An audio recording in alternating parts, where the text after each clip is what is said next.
বাংলাদেশ বিমান বাহিনীর দেশের অন্যতম প্রধান সশস্ত্র বাহিনী, যার মূল দায়িত্ব দেশের আকাশসীমা রক্ষা এবং যে কোনো আক্রমণ বা দুর্যোগকালীন মুহূর্তে আকাশপথে কার্যকর প্রতিরক্ষা নিশ্চিত করা। সময়ের সাথে সাথে এ বাহিনী আধুনিক প্রযুক্তি ও কৌশলগত সক্ষমতায় আরও শক্তিশালী হয়েছে। এর পেছনে গুরুত্বপূর্ণ ভূমিকা রাখছে দেশের বিভিন্ন প্রান্তে স্থাপিত বিমান বাহিনীর ঘাঁটিগুলো। বর্তমানে বাংলাদেশ বিমান বাহিনীর অধীনে মোট ১১টি ঘাঁটি বা এয়ারবেস রয়েছে।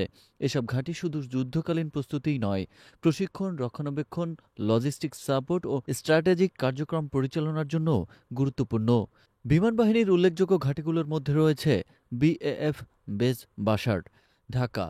২ নম্বরে রয়েছে বিএএফ বেস কুর্মিটোলা, ঢাকা। ৩ নম্বরে রয়েছে বিএএফ বেস বঙ্গবন্ধু, যশোর।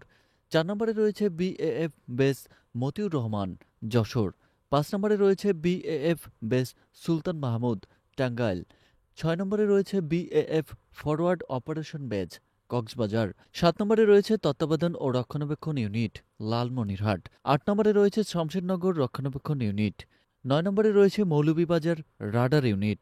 ১০ নম্বরে রয়েছে প্রস্তাবিত এয়ারবেস সিলেট। ১১ নম্বরে রয়েছে প্রস্তাবিত লেডিস এয়ারবেস বরিশাল।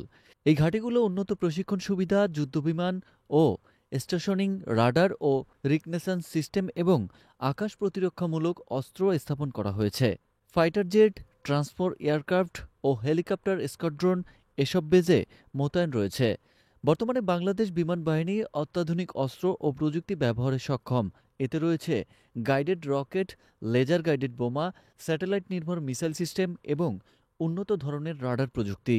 ফলে বাহিনী শত্রুপক্ষের অবস্থান শনাক্ত ও আক্রমণ পরিচালনায় অধিক সক্ষমতা অর্জন করেছে।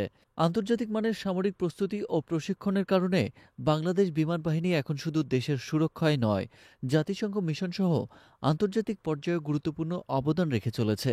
বিমান বাহিনীর এসব ঘাঁটি জাতীয় নিরাপত্তার জন্য অত্যন্ত গুরুত্বপূর্ণ এবং ভবিষ্যতের চ্যালেঞ্জ মোকাবেলায় বাহিনীর সক্ষমতা আরও শক্তিশালী করার দিকেই এগিয়ে যাচ্ছে।